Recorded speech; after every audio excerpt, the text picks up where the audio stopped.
Sir నమస్తే అండి. నమస్తే. అమరావతి పర్యటన, నరేంద్ర మోడీ గారి పర్యటన గతంలో ఒక పర్యటన జరిగింది. అది ఎట్లా ఫ్లాప్ అయింది? దాని గురించి సందర్భం అని అనుకుంటారా, లేదంటే ప్రస్తావిస్తారో లేదు మీరు ఆలోచించి చెప్పండి. ఈ పర్యటనకి ఆ పర్యటనకి తేడా అయింది. ఆంధ్రప్రదేశ్ ప్రజలకి, ఆంధ్రప్రదేశ్ రాజధానికి ఉపయోగపడే విధంగా ఏదైనా జరిగిందా? అప్పుడైతే ఏం జరగలేదండి. ముందు పర్యటన ప్రధానమంత్రి గారు అప్పుడు మన శంకుస్థాపనకు వచ్చినప్పుడు ఎలాంటి అభివృద్ధి పనులు కానీ ఎలాంటి కార్యక్రమాలు కూడా చేపట్టకుండా ఒక గుప్పుడు మట్టి చేతిలో పెట్టేసి వెళ్ళిపోయాడు అని చెప్పి అంటుంటారు అందరూ కూడా. వాస్తవంగా ఇప్పుడున్న పరిస్థితుల్లో, ఇప్పుడున్న రాజకీయ పరిస్థితుల్లో మన తెలుగు ప్రజల బలం నరేంద్ర మోడీ గారికి ఎంతైనా అవసరం. మన ఎంపీలు కానీ ఆ ప్రభుత్వం నిలబడడానికి కారణం ఈరోజు మన తెలుగు ప్రజలు కూటమిని గెలిపించిన సందర్భమే నిజంగా చెప్పాలండి. కాబట్టి నరేంద్ర మోడీ గారు ఈ అవసరాన్ని కూడా గుర్తించి తర్వాత పవన్ కళ్యాణ్ గారి చొరవ, పవన్ కళ్యాణ్ గారు అంటే నరేంద్ర మోడీ గారు చాలా ఇష్టం కాబట్టే ఆంధ్రప్రదేశ్ విషయంలో అద్భుతమైన రాజధాని నిర్మించాలని వీళ్ళు సంకల్పించడం. నరేంద్ర మోడీ గారు వచ్చి 50 నుంచి 60 వేల కోట్ల రూపాయలు, అది అప్పుగా అవనివ్వండి లేకపోతే రుణ రూపం అవనివ్వండి, ఏ రకంగానైతే ఇచ్చి ఈ రాష్ట్రాన్ని అద్భుతమైన మన రాజధాని నిర్మించాలని అందరూ కూడా ఆలోచించి నిన్న జరిగిన మీటింగ్లో ప్రతి ఒక్కరూ కూడా ఆహా ఇది కదరా అభివృద్ధి అంటే అనే రీతిలో వాళ్ళు ప్రకటించిన పథకాలు. నిన్న ఏమి నిధులు కానీ మనకేం కేటాయించలేదు, దాని గురించి ఏమి ఎక్కడ మెన్షన్ చేయలేదు. ఒక్క రోజులో అయిపోయి కాదు, ఖచ్చితంగా వచ్చినందుకు ఇదిగో నేను ఇది ప్రకటిస్తున్నాను, ఇన్ని వేల కోట్లు నేను నా వైపు నుంచి కేంద్రం నుంచి వచ్చేలా చూస్తాను అని ఏది హామీ ఇవ్వలేదు అనేది పూర్తిగా ఇచ్చిందిగా కేంద్రం. ప్రతి విషయంలో మేమే పోలవరం పూర్తి చేస్తాం, మేమే ఏదేదో కారిడార్ పూర్తి ఇవన్నీ చెప్పుకుంటూ వచ్చారు కదా. ఊరికి దీనికి ఎంత ఇచ్చేస్తాం, దీనికి ఎంత ఇస్తామని చెప్పకుండా పోయినా ఫ్యూచర్లో ఈ 3 సంవత్సరాల్లోనే మరి ఆయన ఇచ్చిన హామీలు నిలబెట్టుకోకపోతే రేపు పొద్దున్న నరేంద్ర మోడీ గారైనా మాట్లాడడానికి అవకాశం ఉండదు కదా. ఉంటుందంటారా? ఉండదు కదా. కాబట్టి ఖచ్చితంగా అభివృద్ధి చేయాలని దృఢ సంకల్పంతో నరేంద్ర మోడీ గారు ఉన్నారు, చంద్రబాబు నాయుడు గారు ఉన్నారు, పవన్ కళ్యాణ్ గారు ఉన్నారు. ఖచ్చితంగా ఆంధ్రప్రదేశ్ అభివృద్ధి పదంలో వెళ్తుంది, బ్రహ్మాండమైన రాజధాని నిర్మించుకుంటుంది. ఓకే, గతంలో నీళ్లు మట్టి ఇచ్చి ఆంధ్రప్రదేశ్ ప్రజలను ఫూల్ చేశాడు. ఈసారి పవన్ కళ్యాణ్లో చేతిలో చాక్లెట్ పెట్టి మరోసారి ఫూల్ చేశాడు తప్పితే, అప్పట్లో ప్రారంభం ఇప్పుడు పునఃప్రారంభం చేశాడు. ఆయన మళ్ళీ ఫూల్ అయ్యాడు తప్పితే ఈ చంద్రబాబు చేసే పనులకి ఆంధ్రప్రదేశ్ ప్రజలకి ఉపయోగం లేదు, రాజధాని రాదు, ఇది అయ్యే పనులు కాదని వైసీపీ నేతలు వాదన. దీన్ని వాళ్ళు ఎప్పుడు అలాగే అంటారు. వీళ్ళ ప్రయత్నం అన్నా చేశారు, వాళ్ళ ప్రయత్నం కూడా చేయలేదు కదా. మరి ఏం ముఖం పట్టుకుని మాట్లాడతారు? కనీసం రాజధాని ప్రయత్నం అనేది చేయలేదు. 3 రాజధానులు అన్నాడు. ఎక్కడైనా ఒక తట్టడి మట్టి కానీ ఒక రాయి ముక్క కానీ పెట్టాడా? మరి ఏదో కబుర్లు చెప్పడం ఎందుకు? ఈవేళ ఒక ప్రధానమంత్రి వచ్చి అన్నిటికీ శంకుస్థాపన చేశాడు. చూద్దాం ఫ్యూచర్ ఎలా ఉంటుందో. ఇప్పుడే ఆడడం ఎందుకు?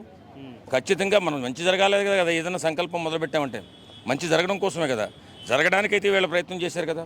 చేసినప్పుడు విమర్శలు వద్దు. అది జరిగేటప్పుడు జరగకపోతే అప్పుడు మీరు పోరాటం చేయాలి తప్ప ఇప్పుడు ఆదిలోనే మీరు ఏదో ఇట్లా మాట్లాడితే రేపు పొద్దున్న ఇబ్బందులు పడే అవకాశం ఉంది. అసలు రాజధాని గురించి ప్రయత్నం చేయనటువంటి ఈ నీచులకి ఎందుకండి ఇదంతా?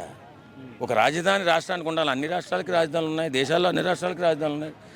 అక్కడ ఆంధ్రాకి రాజధాని లేదని కదా 5 సంవత్సరాలు నాశనం చేసాడు కదా రాష్ట్రాన్ని జగన్మోహన్ రెడ్డి. ఈవేళ మాట్లాడితే ఏం ప్రయోజనం?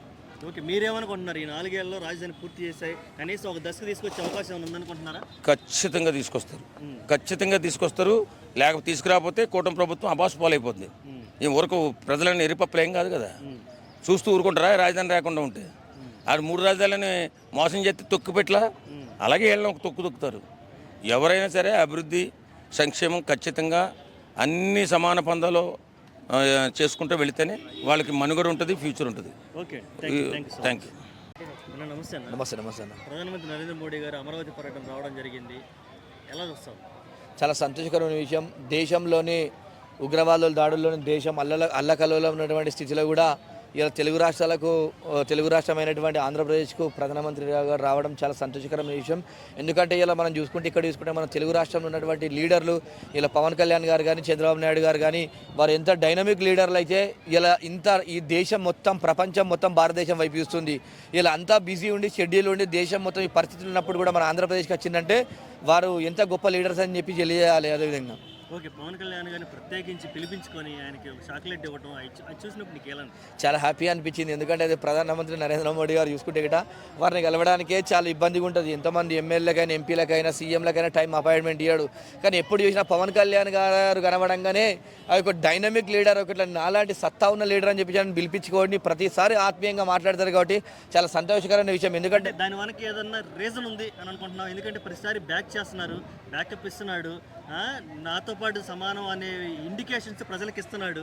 దీని వెనక ఏమైనా పవన్ కళ్యాణ్ సెంట్రల్లో తీసుకెళ్లి ఆయన కూర్చోబెట్టే ప్లాన్స్ ఏమైనా ఉన్నాయని వందకు చెప్పలేము ఉంటుంది. ఎందుకంటే ఇప్పుడు మనం గతంలో తీసుకుంటే చిరంజీవి గారిని కాంగ్రెస్ పార్టీ మోసం చేసినట్టు కాదు బీజేపీ పార్టీ అయితే గిట్ట అనుకుంటున్నా. ఎందుకంటే గతంలో అయితే మనం ప్రజారాజ్యం పార్టీని ఏమన్నారు, తీసుకుపోయి కాంగ్రెస్ పార్టీలో విలీనం చేస్తాం, మేము ఏదో చేస్తామన్నారు. ఆ 5 సంవత్సరాల వరకు సెంట్రల్ మినిస్టర్ చేసిరు మొత్తం అంతా అది చేశారు.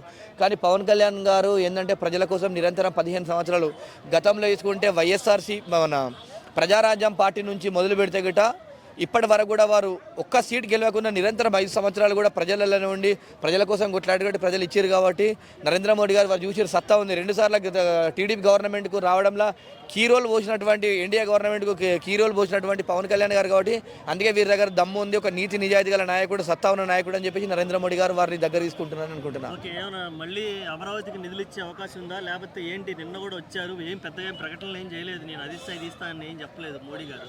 ఏంటి? అమరావతికి కంపల్సరీ ప్రత్యేక హోదా ఇవ్వాలి. ఎందుకంటే ఇలా మనం చూసుకుంటే తెలుగు రాష్ట్రమైనటువంటి ఉమ్మడి ఆంధ్రప్రదేశ్లో ఉన్నటువంటి లీడర్లు అందరూ కూడా ఇలా హైదరాబాద్ను డెవలప్ చేసిరు.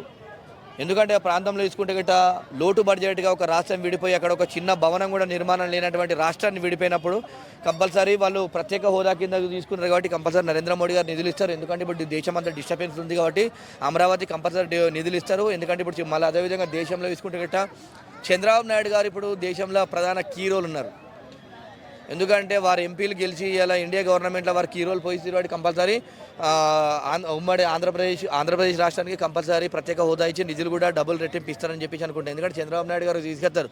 నరేంద్ర మోడీ గారు కూడా నేను చెప్పిండు, ఒకప్పుడు ఐటీ కోసం నేను ముఖ్యమంత్రి ఉండి చంద్రబాబు నాయుడు గారి దగ్గర కూడా నేను గైడ్లైన్ తీసుకున్నా అనేటటువంటి సన్నిహితం ఉన్నది ఆయనకు. అంతా ఫ్రెండ్లీగా ఉన్నటువంటి కంపల్సరీ రాష్ట్రం అభివృద్ధి కోసం. ఎందుకంటే చంద్రబాబు నాయుడు గారు కూడా ఇప్పుడు ఏజ్ అయిపోతున్నటువంటి కంపల్సరీ రాష్ట్రానికి ఏదో ఒకటి చేయాలనే సంకల్పంతో రాష్ట్రానికి మాత్రం బడ్జెట్ తీసుకొస్తాడు. ఆంధ్రప్రదేశ్ అమరావతి మాత్రం నిర్మించి రాజధాని సక్సెస్ఫుల్గా చేస్తాడని చెప్పి అనుకుంటున్నాను. Okay, thank you.